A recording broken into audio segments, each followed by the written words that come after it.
आज हम श्री महादेव शिव शंकर की पूजा करने के लिए एकत्र हुए हैं। शंकर जी के नाम से अनेक व्यवस्थाएं दुनिया में हो गई।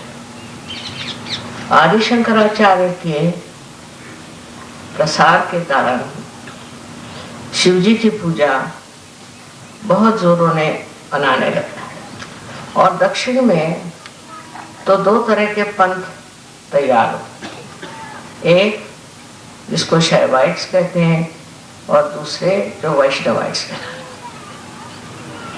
अब शैवाइट माने शिव को मानने वाले और वैष्णवाइट जो विष्णु को मानने। अपने देश में विभाजन करने में हम लोग बहुत होशियार हैं। भगवान के भी विभाजन कर डालते हैं और फिर जब उसको एकत्रित करना चाहते हैं तो और उसका विद्रूप रूप निकल आता है। जैसे कि एक अय्यप्पा नाम का नया निकल आया है मामला, वो बहुत गलत चीज है। और उसमें ये दिखाया है कि विष्णु जी ने जब मोहिनी रूप धारण किया तो उनसे एक बच्चा पैदा हुआ शिव जी से। ऐसे कहीं हो सकता है? ऐसी गलत सलत बातें हमारे देश में बहुत निकल आती है और फिर उसी के अलग अलग संघ बन जाते हैं। कोई ना कोई बहाना झगड़ा करने के लिए मिल जाए तो हिंदुस्तानी बहुत खुश होते हैं। अगर उनके पास झगड़ा करने के लिए कोई चीज नहीं हो तो वो कोई ना कोई कल्पना से ही चीजें निकालते रहते हैं। सो ये दोनों ही चीज एक दूसरे से इस तरह जुटी हुई कि जैसे सूर्य से सूर्य के किरण, शब्द से अर्थ, चांद से चांद। माने ये कि जो सोपान मार्ग बना हुआ है जिसे हम सुषुम्ना नाड़ी कहते हैं, जो मध्य मार्ग, वो विष्णु का मार्ग है और उस मार्ग से ही हम शिव तत्व पे पहुंचते। तो जो मंजिल है वो है शिव तत्व की, शिव की, और जो रास्ता है वो विष्णु का बनाया हुआ है।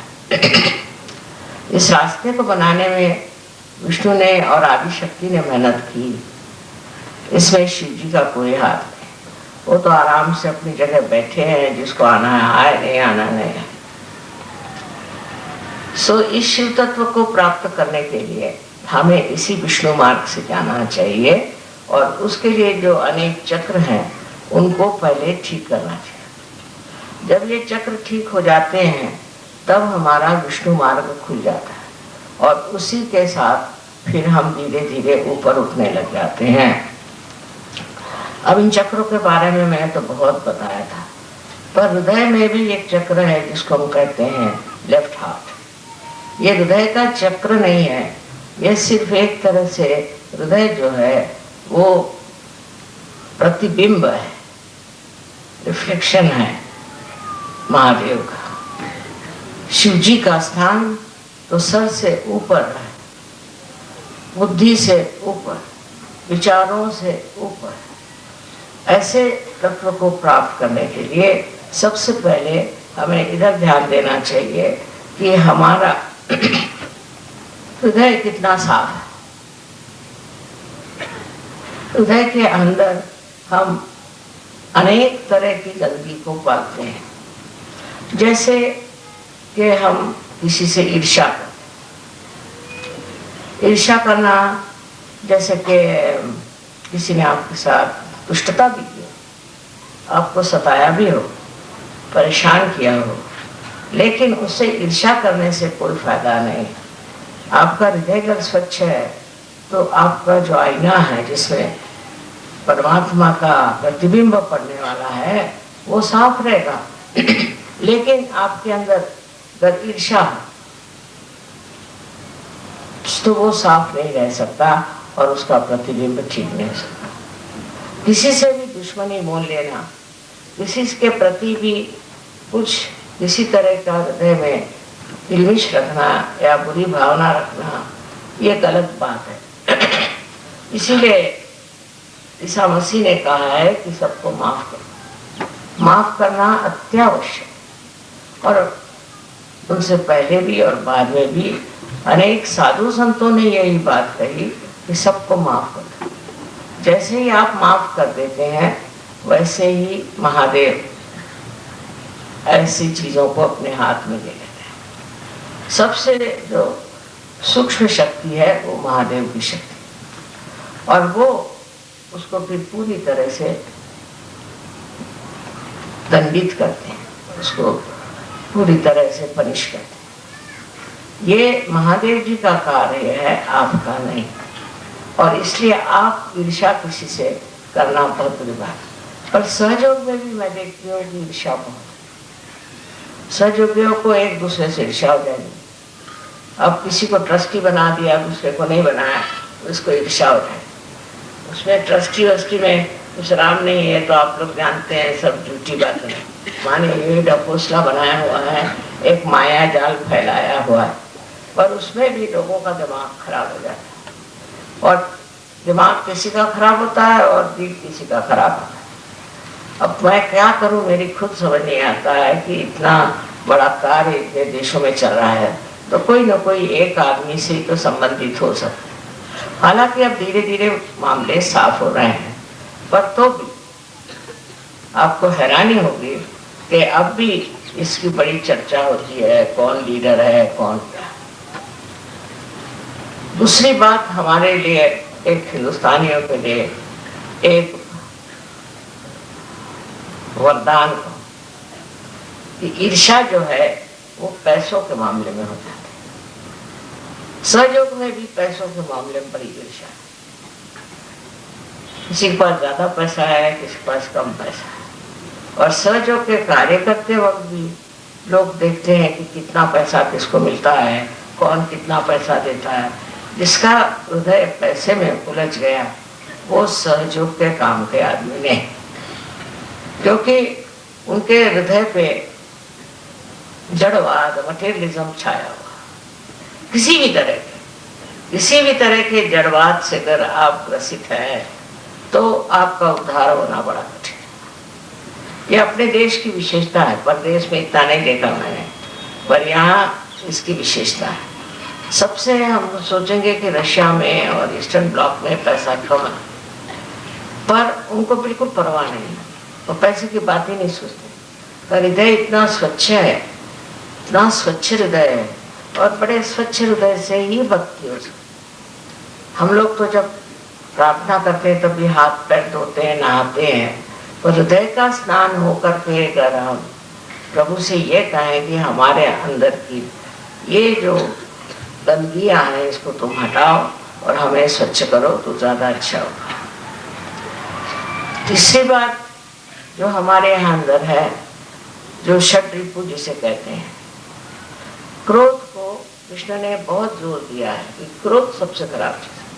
क्रोध से ही सब चीज आती है। एक बार आदमी क्रोध करता है, फिर उसको सम्मोह हो जाता है। वो फिर सोचता है कि मैंने क्यों कहा, नहीं कहना चाहिए था, ये नहीं वो नहीं, पर वो आपे में नहीं रहता। जब उसे क्रोध आता है, क्रोध में वो आपे में नहीं रहता, आपे से बाहर हो जाता है, और जो मुंह में आए सो बकता है, उसका कोई अर्थ नहीं। या इतने दिन की जो मैल अपने हृदय में समाये हुए हैं वो उसके मुख से निकलती है। इस क्रोध को बचाना चाहिए। ये किस लिए क्रोध आता है, इधर उधर चित्त दिया जाए कि हम क्यों क्रोध करते हैं। फिर कुछ लोग हैं वो व्यक्ति मात्र से करते हैं, कोई एक समाज मात्र से करता है। इस तरह से अनेक तरह से लोग क्रोध को करते हैं। ये क्रोध हमें अंदर क्यों आता है, इसलिए हम क्रोधित होते हैं, ये सोचना चाहिए। बहुत से लोगों ने मुझसे कहा कि माँ अगर आपके खिलाफ कोई कहता है तो हमें बड़ा क्रोध आता है।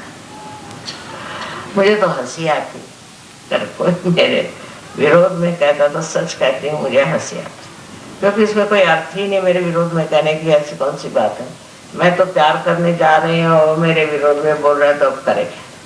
पर किसी किसी की बुद्धि टेढ़ी होती है तो उस पर दया करेंगे। उसको सोचना चाहिए कि इतना महामूर्ख है।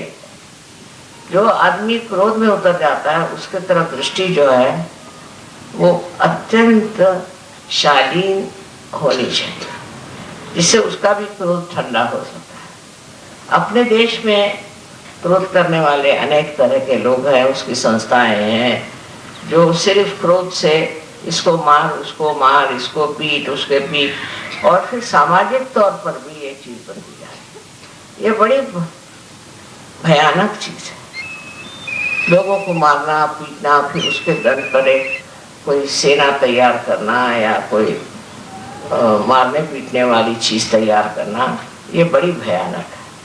हालांकि अगर अपने संरक्षण के लिए कोई आदमी ऐसी चीज रखता है तो उसमें इतना हर्ज नहीं, पर तो भी अगर वो परमात्मा का भक्त है तो उसको कोई जरूरत नहीं। ऐसा आदमी हमेशा संरक्षण, जिसको अंदर श्री महादेव का वास है, उनको कौन हाथ लगा सकता है, उनको कौन नष्ट कर सकता है। कुछ भी करो, कितना भी उनको सताओ, तो भी वो इंसान नष्ट नहीं, लेकिन जो उनको सताएंगे वही नष्ट हो जाएगा। जब इस बात का पूर्ण विश्वास आपके अंदर हो जाए कि जो आपको सता रहे हैं वही नष्ट हो जाएंगे, अपना दिल, अपना हृदय आप एकदम स्वच्छ हृदय में ही ये कार्य हो सकता है, क्योंकि शिव का स्थान हमारे अंदर प्रतिबिंब रूप है, और जो आईना स्वच्छ होता है उसी में उसका प्रतिबिंब पड़ेगा। शिव जी का क्रोध एक ही बार होने वाला है,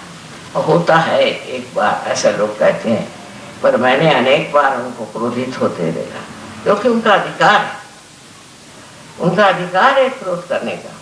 अगर कोई आदिशक्ति के विरोध में कार्य करता है तो शिव जी का हाथ बड़ा लंबा है, कुछ भी करो वो मानते नहीं, वो ठिकाना ही कर देते हैं, क्योंकि वो जानते हैं कि आदिशक्ति जो है वो तो कुछ नहीं करेगी, वो तो किसी को दंडित नहीं करेगी, वो सबको माफ कर देगी। तब उनका हाथ इतना लंबा है कि जिसकी कोई हद नहीं, और जब वो हाथ चलता है तो फिर कोई नहीं रोक सकता। उनसे आगे कौन बोले, उनके आगे भी मर्यादाएं हैं जिसको आप उठा नहीं सकते, बढ़ा नहीं सकते। इस तरह से आपको समझना चाहिए कि अपने वैयक्तिक जीवन में सहयोग में आपको शिव जी का ही अनुसरण करना है, क्योंकि नहीं करोगे तो पहले चीज है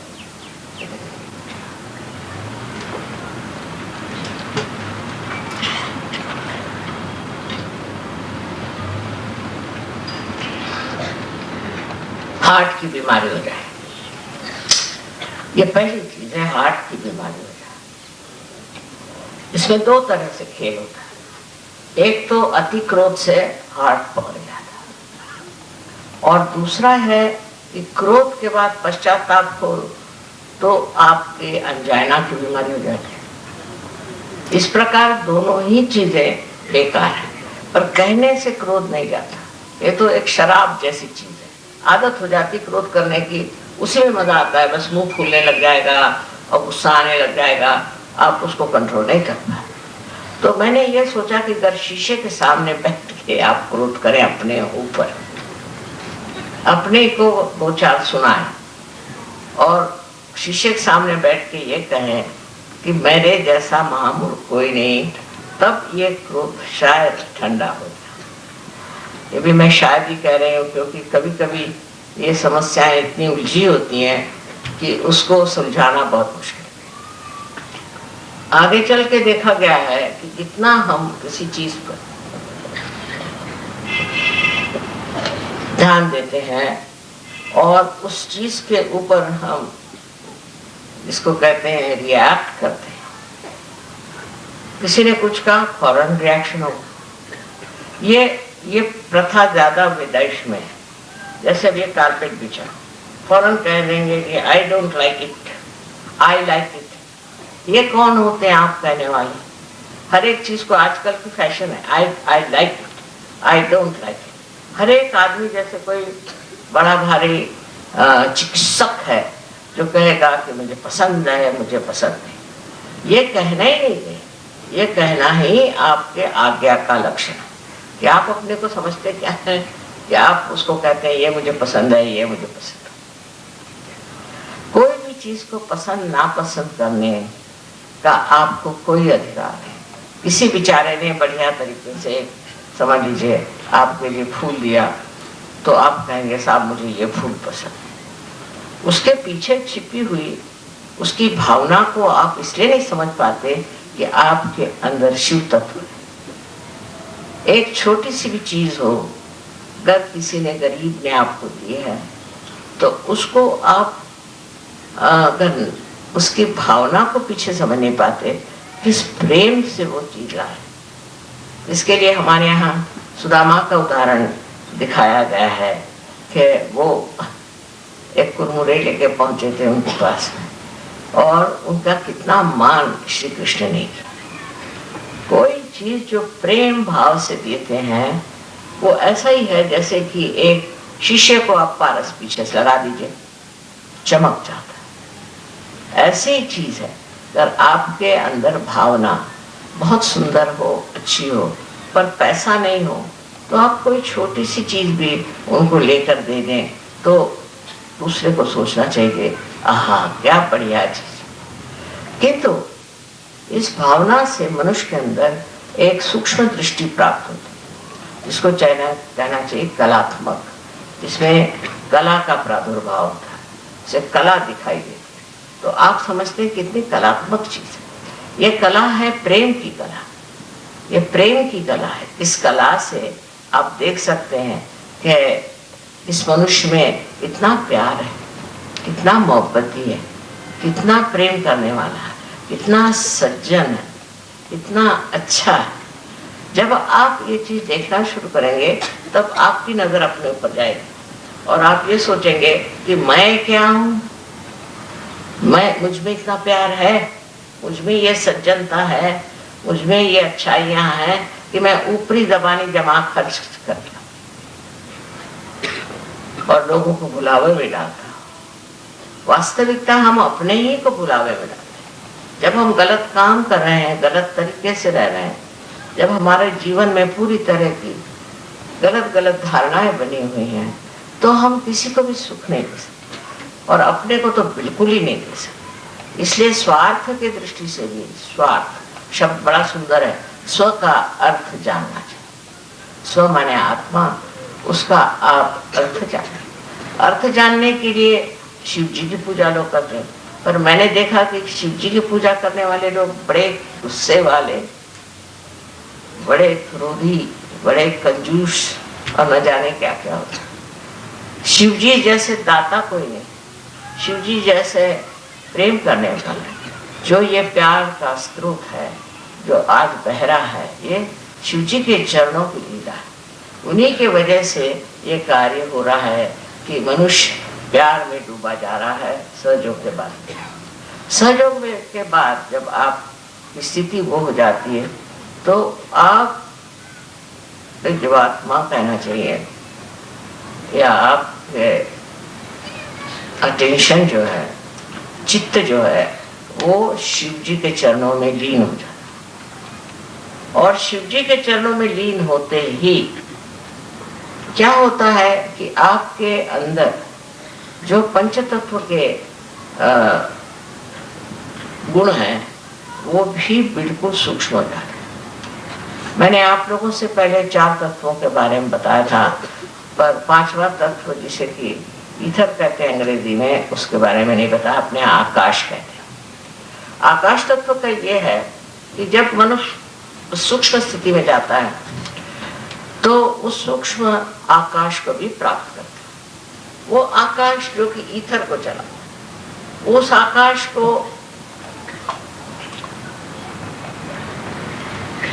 चलायमान भी करने की जरूरत है। अगर किसी को कोई तकलीफ होती है, कोई परेशानी होती है, तो वो सब जगह व्याप्त, हर जगह वो आकाश तत्व जो तत्व में कहेंगे व्याप्त, फौरन आपका असर वहां पहुंच जाता है जहां जरूरत होती है। बड़े कमाल की बात, पर होता है और हुआ है, और इसी को लोग चमत्कार कहें पर ऐसी बात नहीं।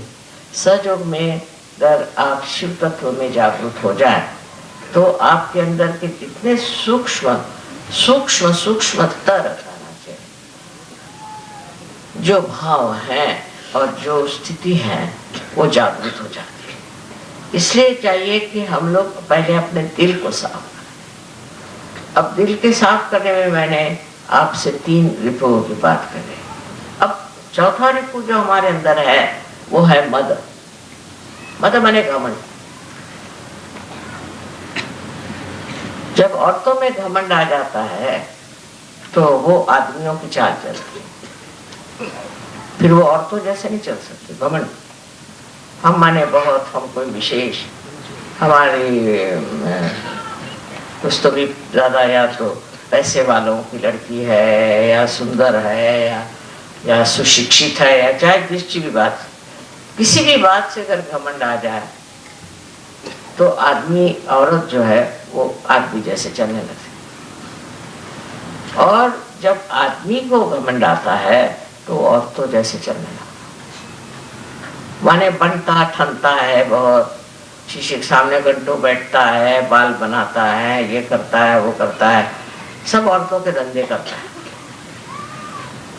बनना ठनना औरतों का काम है। चलते वक्त भी सीधे नहीं चलता, एक विशेष रूप से चलता है। जब पीछे से देखो तो लगे कोई औरत चली जा रही है, मर्दाना पकड़ा। जब आदमी के अंदर ये चढ़ जाता है मद, तो कहते हैं ना मद मस्त हुए, तो मद मस्त हुए तो डोलने लग जाते हाथी के जैसे। उनके सारा ही ढंग अलग अलग हो जाता है। वो बात करेंगे तो, बात नहीं करेंगे तो, बैठेंगे तो, हर चीज में ये दिखाई देता है कि इनके कोई ना कोई घमंड है। अब समझ नहीं आता कि किस चीज का घमंड इनको चढ़ा हुआ है, कौन सी चीज से अपने को विशेष समझ रहा है। ये सारी चीजें तुच्छ, इसका कोई अर्थ ही नहीं है। सहज में इसका कोई अर्थ नहीं। और इसलिए ऐसी चीजों में विश्वास कर लेना कि हम कोई विशेष हैं, तो आप शेष ही रह जाते, विशेष नहीं रह जाते, शेष रह जाते। मतलब ये है कि अपने बारे में कोई सी भी ऐसी कल्पना कर लेना कि हम बड़े रईस हैं या हम बड़े हैं। अब तो गरीबों को भी घमंड हो गया, दलितों को भी घमंड हो गया, समझ नहीं आता। जो भी हो वो हम है, इस तरह से लोग बातें करते। आप स्वयं साक्षात क्या है? एक ईश्वर भक्त, परमात्मा को मानने वाले सजग। आपको इस तरह से अपने बारे में सोच लेना, आनंद से परे होना, क्योंकि शिव शक्ति जो है वो आनंद विभोर मनुष्य को करे। मनुष्य आनंद में मस्त होने के लिए शिव की भक्ति करता है। पर मैं देखती हूँ कि अधिकतर शिव भक्त जो होते हैं बड़े सड़ियल लोग होते हैं, उससे कोई बात भी नहीं कर सकता। फायदा क्या है? शिव की भक्ति करते हो जो नटराज साक्षात सारे कला का प्रादुर्भाव करने वाले, जो अत्यंत आनंदी और आनंद के स्वरूप है, उनके आगे ये शिव भक्त, इनको शिव भक्त कैसा कहा जाए? गले में इतना बड़ा बड़ा लिंग लटकाते हैं, उससे हार्ट अटैक आता है। उसकी क्या जरूरत है? आप स्वयं साक्षात लिंग स्वरूप होइए। वो न होते हुए वो जो कार्य करते हैं कि हम शिव भक्त हैं, लगे लड़ने शिव भक्ति करके, और उसके अलग अलग मार्क्स हैं। अगर शिव भक्त होगा तो ऐसे ऐसे लगाएगा, और अगर विष्णु भक्त होगा वो ऐसे लगाएगा। अरे भाई, इसका क्या अर्थ है? ऐसे लगाने का अर्थ है तो ऊर्ध्वगामी है। ठीक है, आप ऊपर चढ़ रहे हैं ऊर्ध्वगामी, और पहुंच करके आप शांत, दोनों ही लगाना चाहिए, और नहीं तो लगाओ ही मत। इसका कोई अर्थ होना चाहिए कि जिस चीज को प्राप्त करने जा रहे हैं उसका ये सोपान मार्ग है, इस रास्ते से आप गुजर रहे हैं। इसमें एक एक गंदी चीजों को छोड़ते जाना। दूसरों को भला बुरा कहने से पहले अपने को भला बुरा कहना सीखिए। मैं ऐसी हूं, मैं वैसी हूं, अपने को कहिए। जब आप अपने को कहना शुरू करेंगे तो आप देखिए सारे भूत भाग जाएंगे। क्योंकि ये सारे भूत हमने इकट्ठे किए हैं खुद ही सोच सोच के अपने आज्ञा से, अपनी आज्ञा बढ़ते गए, उससे भूत इकट्ठे होते गए, दिमागी जमा खर्च हो गया और आदमी बहुत क्लेशदायी, दुखदायी हो जाता है और वो दुखदायी उसको भी दुखदायी करता है। आप किसी को दुख देकर सुख नहीं पा सकते, उसका जरूर असर आना चाहिए, चाहे आप पत्थर हो, पर उसका असर आता है और उसका असर यही आता है कि आदमी बड़ा दुखी हो जाता है। ये तो एक माँ की बात है कि वो आपके सुख की बात करता है, आपको जिससे सुख मिले, जिससे आपको संतोष मिले, जिससे आपको शांति मिले, जिससे आपको प्यार मिले और दुनिया में एक आप सज्जन इंसान हो। एक तो माँ का तरीका है और शिव का ये तरीका है। शिव एक हद तक चलते हैं, नहीं तो ऐसा तड़ाकते हैं कि मैं घबराती रहती हूँ कि अब ये आदमी किधर जा रहा है, अब इसका होगा क्या, ये कहाँ पहुंचेंगे, इसको क्या कर रहे हैं। उनको ये उनके अंदर ये नहीं है कि चलो भाई इनको ये बहुत खराब है, बुरे हैं तो माफ कर दें। हाँ, माफ करने योग्य हो तो माफ करते हैं और जो उनकी बहुत तपस्या करता है उनको भी वो वरदान देते हैं। पर जो आदमी मूलतः बेसिकली जो ठीक नहीं होना चाहता उसको वो ठीक कर देते हैं, ये बात सही। इसलिए उनसे डरना भी चाहिए, को भयंकर भी इसीलिए कहते हैं कि जब बिगड़ते हैं तो वो किसी को भी नहीं छोड़ते।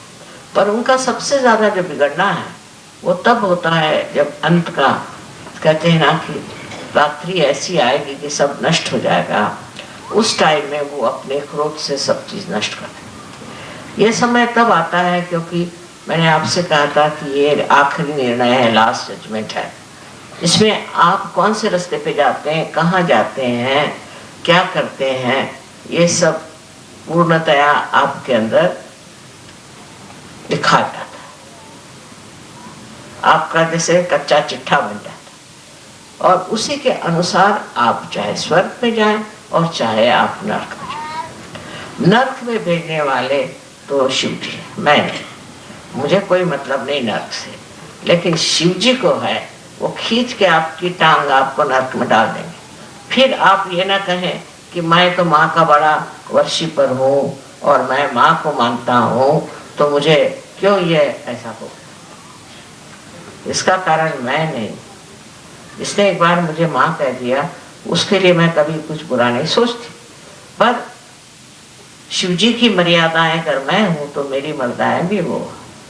बट इस मामले में सबका, दोनों का स्वभाव बिल्कुल विपरीत होने के कारण आपको बहुत समझ करके,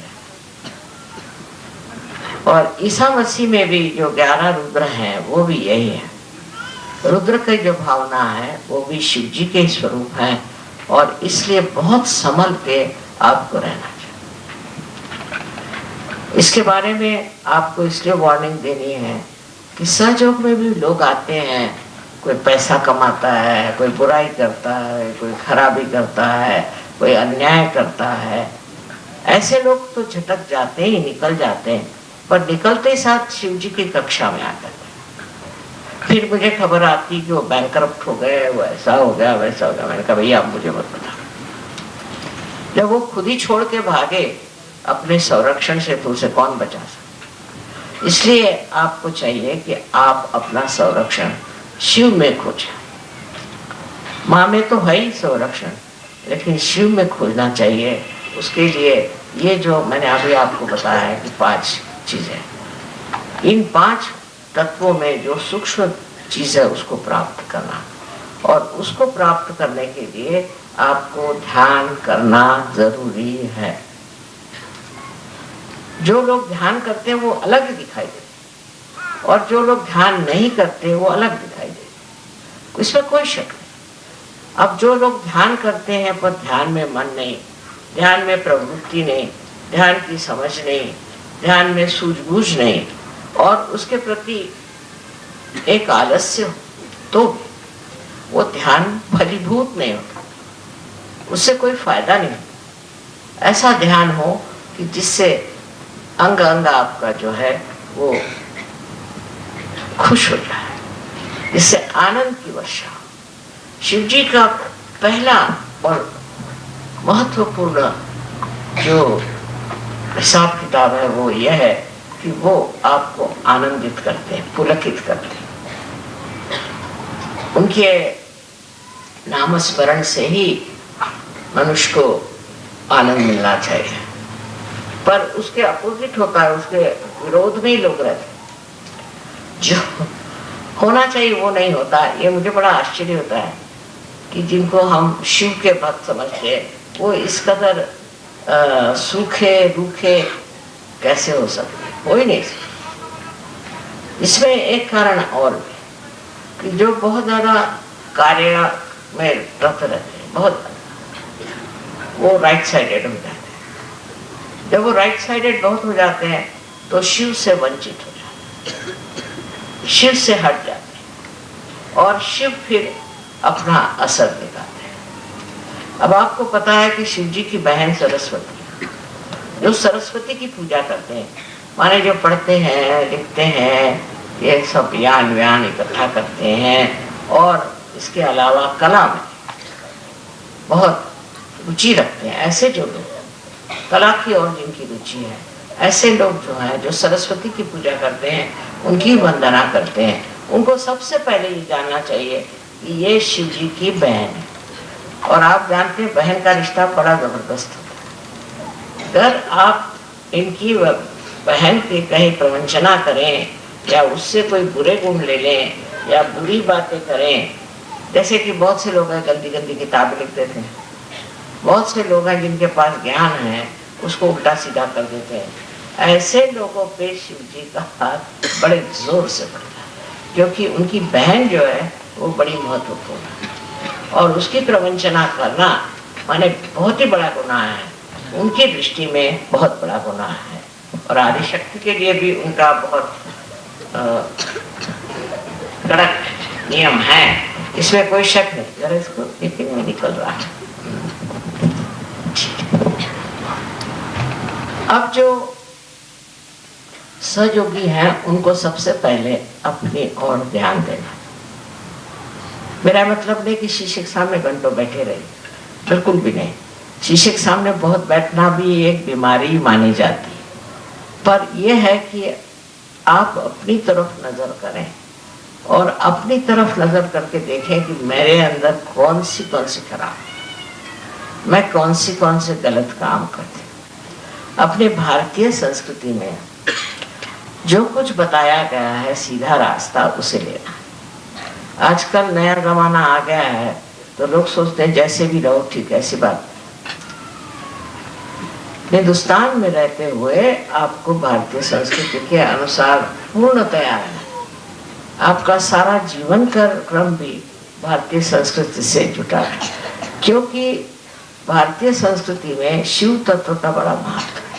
सबसे ज्यादा जो है शिव तत्व का है और शिव तत्व ने ही हमारी मर्यादाएं बनाई कि इस मर्यादा को आपने लांगा कि आप जो मर्यादाएं हमारे संस्कृति में हैं वो शिव की कृपा से, वो सारी बातें जो हमें बताई गई हैं आज तक कि ऐसे नहीं करते वैसे नहीं करते, छोटी सी लेकर बड़ी तक ये मर्यादाएं शिव ने बनाई और वो इसका इतना जबरदस्त ख्याल रखते हैं कि जैसे ही आप इस मर्यादा को लांघ जाते हैं आप पे उसका असर आता है।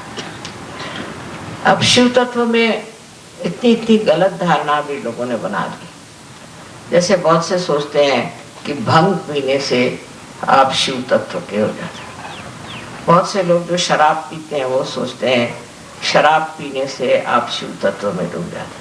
बहुत सारी ऐसी गलत चीजें लोगों ने बना ली है कि ये शिव जी के लिए ये चीज, वो शिव जी ने कर दिया। शिव जी ने तो विष भी पिया था, आप विष पिएंगे? उन्होंने इसलिए पिया था कि संसार का सारा विश्व जो है वो खा ले, इसलिए वो धतूरे को खाते थे कि धतूरा जो है इसमें जहर होता है तो वो खाते थे। इसी प्रकार आपने सुना होगा कि साईनाथ जो थे वो बहुत तंबाकू पीते नहीं थे, पर वो चिलम में भर के खींचते थे। वजह ये कि महाराष्ट्र में लोग बड़ा ही तंबाकू खाते हैं। हर आदमी, मिनिस्टर भी तंबाकू खाएगा और उसका चपरासी भी खाएगा, और मिनिस्टर चपरासी खाएगा, भाई तेरे पास तंबाकू हो तो दे। इस कदर वहाँ लांछंस पर बिल्कुल तंबाकू का जोर है। हालांकि ये तंबाकू तो वहाँ होती नहीं है, पर पता नहीं क्यों लोगों को तंबाकू को बीमारी, इतनी तंबाकू खाते महाराष्ट्र में लोग। उस तंबाकू के लिए ही साईनाथ ने ये सोचा कि मैं ही क्यों नहीं इनकी सारी तंबाकू खा जाऊं। इसलिए वो तंबाकू खींचते थे, तो लोगों ने कहा ले साईनाथ भी चिलम पीते थे तो हम भी पिए।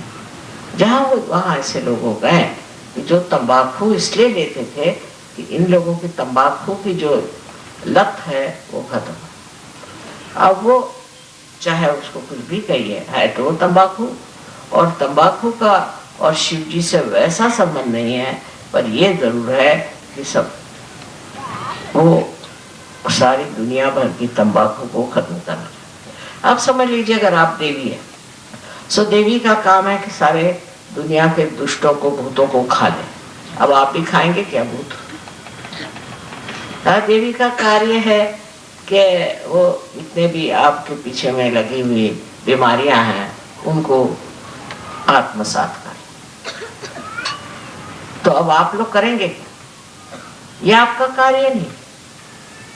इसी प्रकार जो कुछ भी साधु संतों ने किया है वो सब आप करने के लिए तो अभी आपकी ये शक्ति है और नहीं आपका कार्य।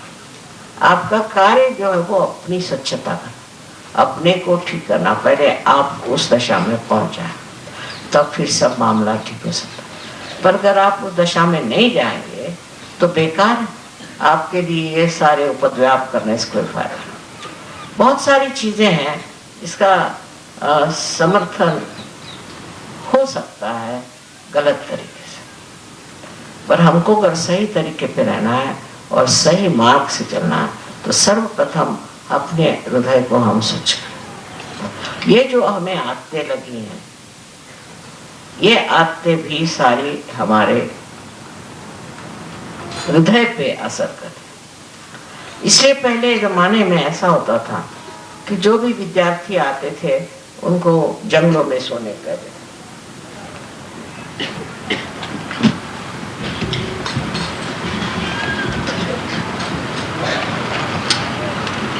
वो जंगलों में रहे जहाँ सांप, बिच्छू, बकरियां सब लगे, वहीं रहो। तो तुम्हारे ऊपर ऐशो आराम न चाहे।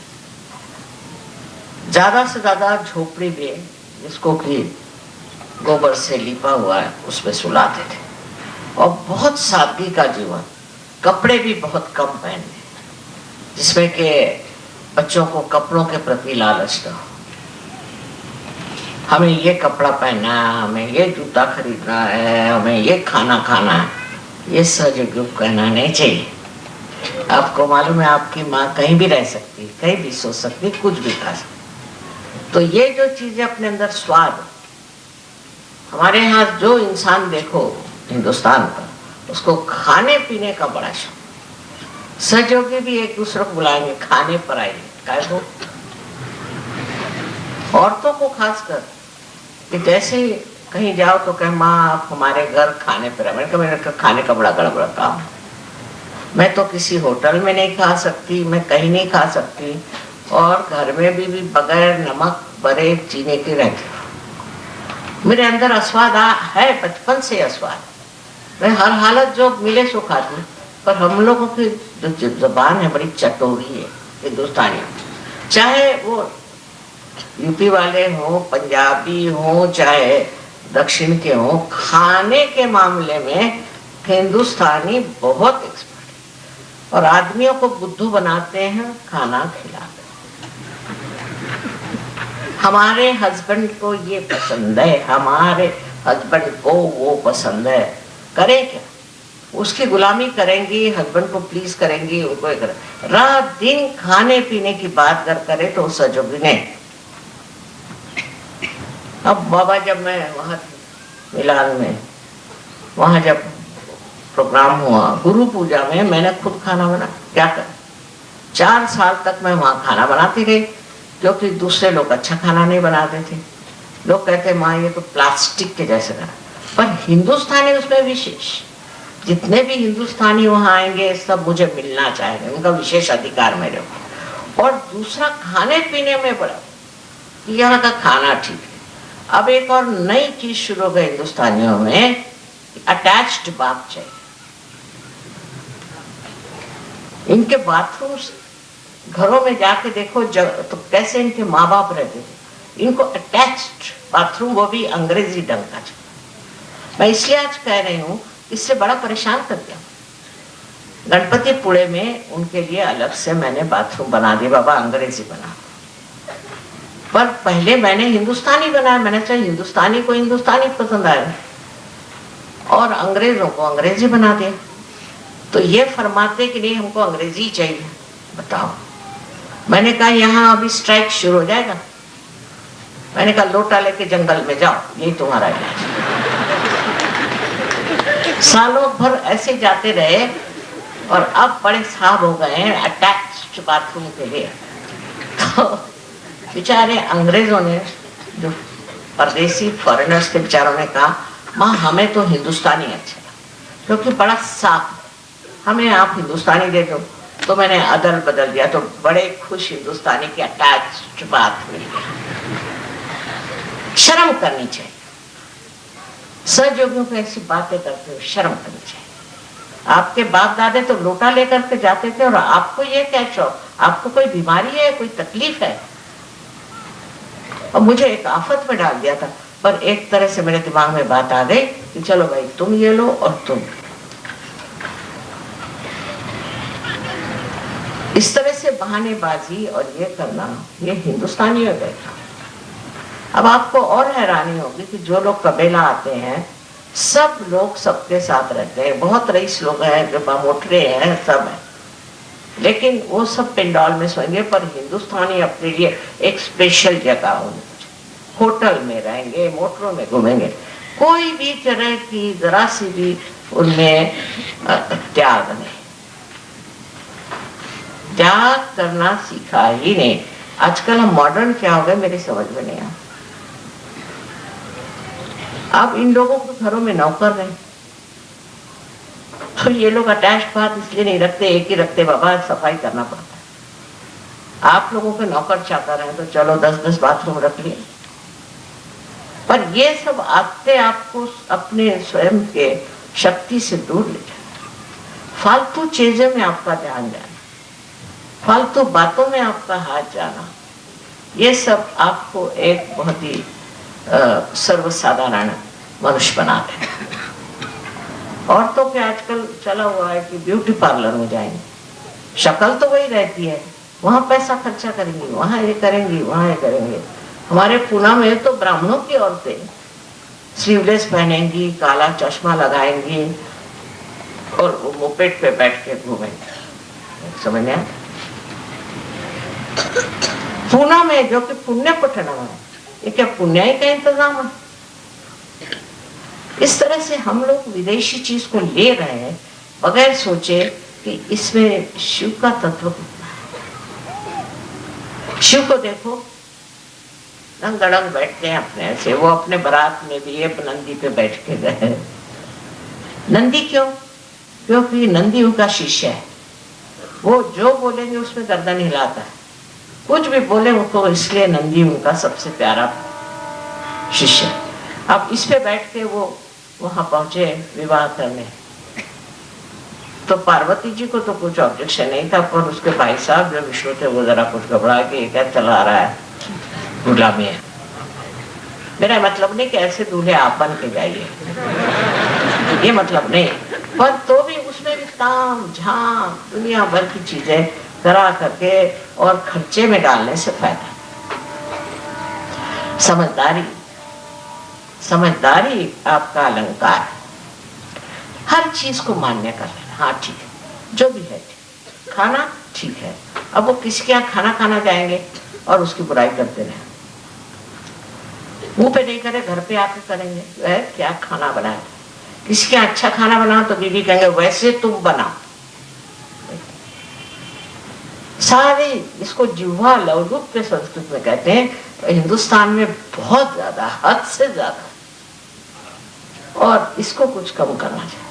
ये लोग आपका खाना खाते हैं, मैंने कभी नहीं सुना किसी ने शिकायत। हालांकि इन लोग का अंग्रेजी खाना तो कोई खा नहीं सकता, आप लोग भी।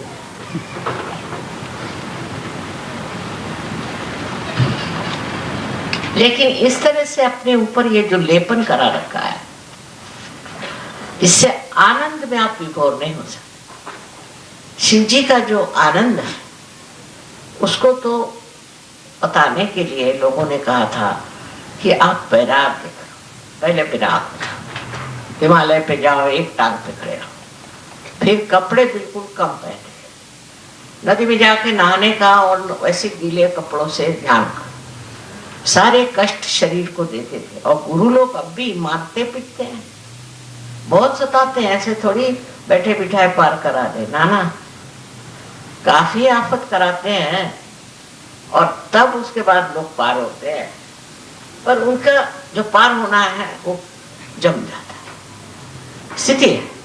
और आप लोगों को ऐसे ही प्यार करा दिया, अब वो बाकी के पीछे की चीजें तो चली रही सर, वो आफत तो चली रही है। अब उसको क्या करें? तो उसको छाटना है। इन सब चीजों को जो हमने जोड़ लिया है, इसको छाटना है, खत्म करना है। और उसको उपद्रव करने की जरूरत नहीं, कि कोई बैराग्य लेने की जरूरत नहीं, घर द्वार छोड़ने की जरूरत नहीं, किसी भी तरह का द्राविड़ी प्राणायाम कहते हो करने की जरूरत नहीं। पर एक चीज जरूर है, एक चीज जरूर है कि अपना ये कम करना चाहिए, कम करते जाना, धीरे धीरे कम करना। अस्वाद अंदर आना चाहिए, बहुत जरूरी है। अस्वाद एक बड़ी भारी चीज है। लोग बहुत नाराज होते हैं अगर खाना उनके समझ में नहीं आया तो थाली फेंकेंगे, कहीं मारेंगे पीटेंगे नौकरों को, पता नहीं क्या। अगर आपके अंदर अस्वाद आ जाए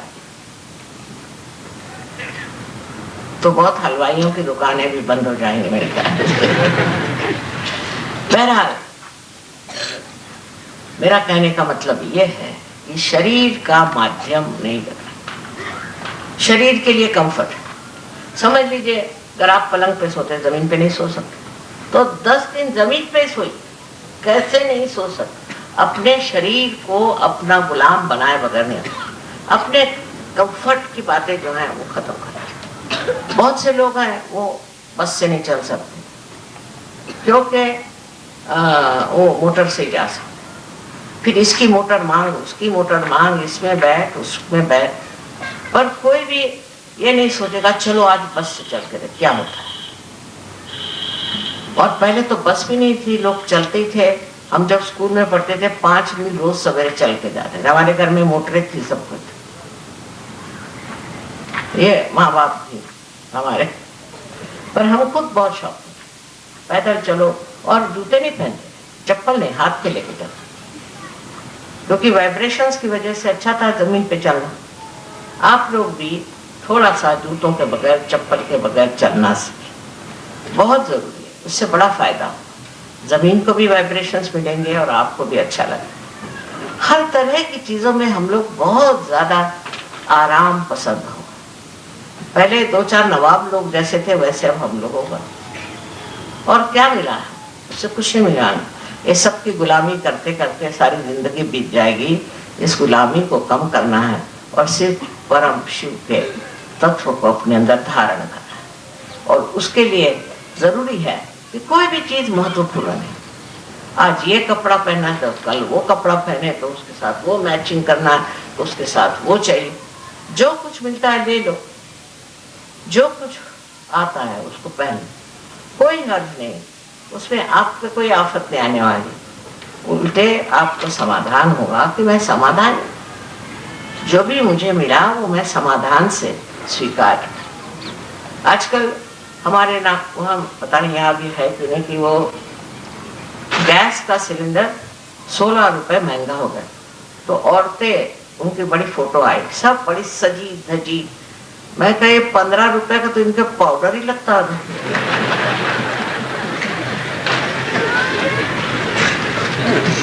ये लोग कहे कि ये वो जा रहे हैं कि हम जा रहे हैं अब स्ट्राइक पे, काहे के लिए? क्योंकि 15 रुपए बढ़े और तनख्वाहें आपकी इतनी बढ़ गई, वो किसी को नहीं दिखाई। हम अपने सर्वेंट को पहले मतलब कुक को 20-25 रुपए देते थे, आज 2,500 रुपए। अब वो भी शिकायत करेगा, उसको कपड़े भी मिलते हैं, सब मिलता है। कितनी भी तनख्वाह बढ़ जाए तो क्या दाम नहीं बढ़ेंगे? जहाँ तनख्वाह ज्यादा मिलती वहां दाम बढ़ते हैं। वो सोने की बताते ना कि जब लंका में आप सोने की ईंट मिलती, एक साहब गए सोने की ईंट लेने, तो देखा क्या कि एक दिन उन्होंने काम किया तो उनको 2 ईंटें मिली। उसके बाद वो नाई के पास गए उनकी शेव करने के लिए, तो उसने कहा कितना चार्ज कर? 2 ईंटें। जैसी कमाई वैसा खर्चा, एक समझदारी की बात। तो लग गए उसी के पीछे में कि महंगाई हो गई, ये हो गया। मेरे तक शक आता था, मैं तनख्वाह कितनी बड़ी तुम्हारी, बहुत बहुत बड़ी। फिर तुम्हें महंगाई का रोना कैसे? जब तनख्वाह बढ़ेगी तो महंगाई होनी है। आपकी तनख्वाह तो बढ़ जाए और महंगाई न हो, ऐसा कैसे हो सकता? ये सर्वसाधारण चीज है। अगर हमें आ जाए तो सामाजिकता में भी हम शिव का तत्व है। अब गांधी जी जैसे थे बड़े जबरदस्त, उनके साथ मैं थी, आश्रम में रहते थे, मुझे कुछ नहीं होता था, पर सब लोग रोते थे क्योंकि उनका था कि सबके बाथरूम साफ करो, सब मेहमानों के, सब। वो जमादार नहीं था, और अपने कपड़े खुद दो, अपनी थाली खुद दो, और खाने में सब खाना बॉइल, उसके ऊपर सरसों का तेल आप ले सकते। अब बताइए कितने लोग हिंदुस्तानी खा सकते हो खाना? बस 2-3 दिन रहते थे और भाग जाते थे, ये हालत थी। अब आप लोगों को भी थोड़ा अस्वाद सीखना चाहिए। अब अस्वाद के लिए ऐसा है, मेरे पता नहीं कैसे छूटता है, पर आप अगर खाना थोड़े दिन उबलाई खाए तो कैसे क्या रहेगा।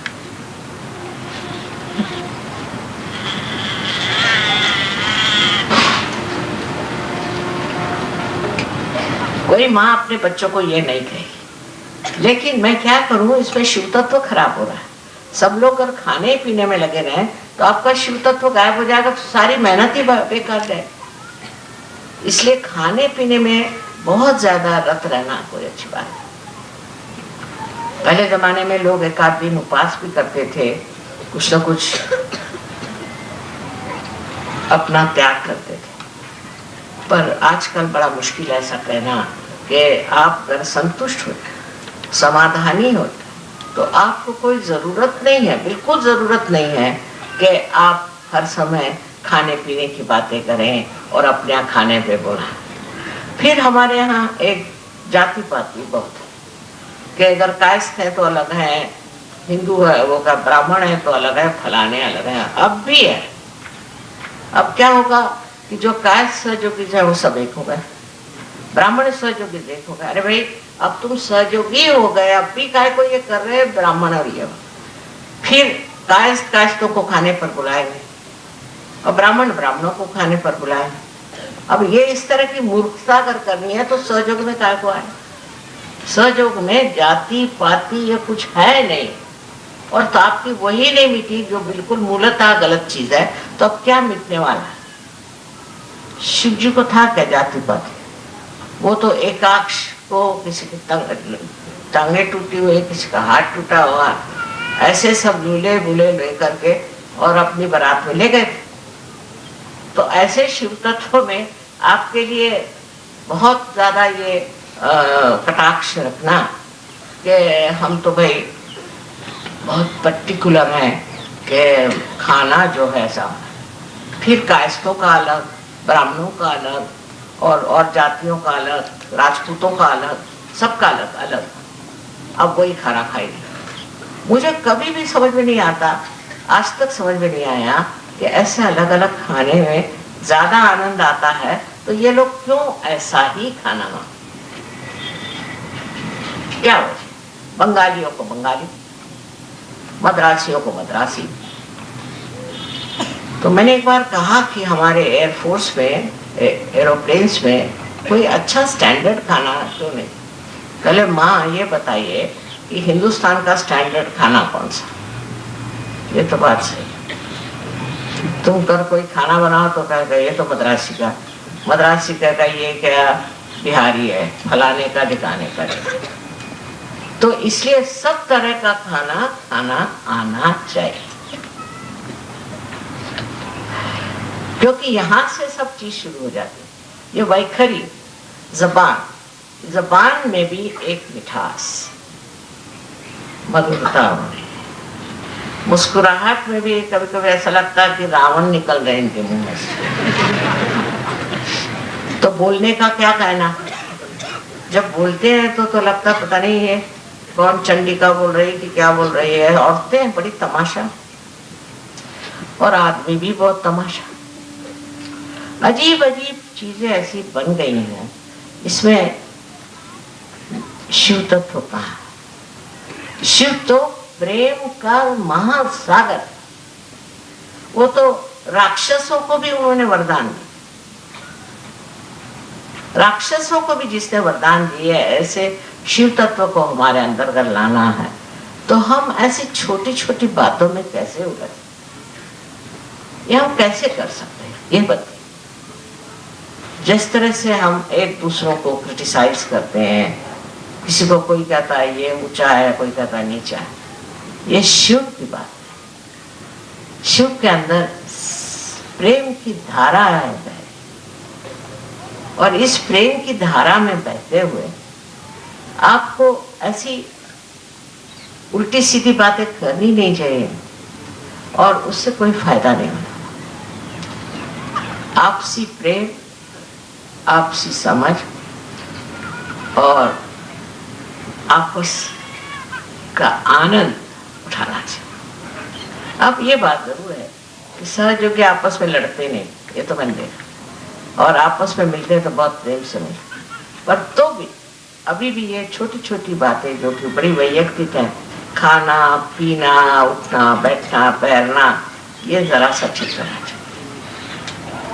ये अगर ठीक कर रहे हैं तो बड़ा अच्छा होगा। आपका चित्त जो है वो हृदय के तरफ जाएगा और इन सब चीजों में नहीं रहेगा, इन सब चीजों में नहीं रहेगा। प्रदेश में ये बीमारी ज्यादा है, इसके के वहाँ एक से एक निकले हुए हैं, वो बनाते हैं अलग अलग तरह की चीजें, और जिसने वो चीजें पहन ली वो बड़ा भारी अपने को सोचता है बड़ा रईस। खासकर इटली में ऐसा बहुत ज्यादा प्रकार है। लेकिन ये सब बातें आपको इसमें नहीं पड़ना चाहिए। आप अपने सादगी से रहो। अपने देश में सादगी से रहने वाले जो होते हैं उन्हीं का नाम हुआ, औरों का नाम नहीं हो सकता। पहले जमाने में लोग, गांधी जी ने कहा खद्दर बना, तो लोग बिल्कुल खद्दर बने। उन्होंने ऐसा बनाया था, खूब ठिकाने लगाया था सबको उन्होंने। पर अब आपको अपने को ठिकाने लगाना है, क्योंकि आप स्वयं आत्मा के प्रकाश, आप स्वयं श्री शिव के शरण में आए। आप खुद को खुद ही ठीक करें। आपको दूसरों को ठीक करने का नहीं है, बस अपने को ठीक करें और धन्य समझे कि आप आत्म साक्षात्कारी। कितने थे पहले? अरे 2-4 थे बेचारे, उनको ही लोग मार डालते थे। आज आप हजारों की तादाद में हैं, तो इस चीज को शुक्र है। बातचीत में मिठास, ऊपरी तरह से नहीं, हृदय से।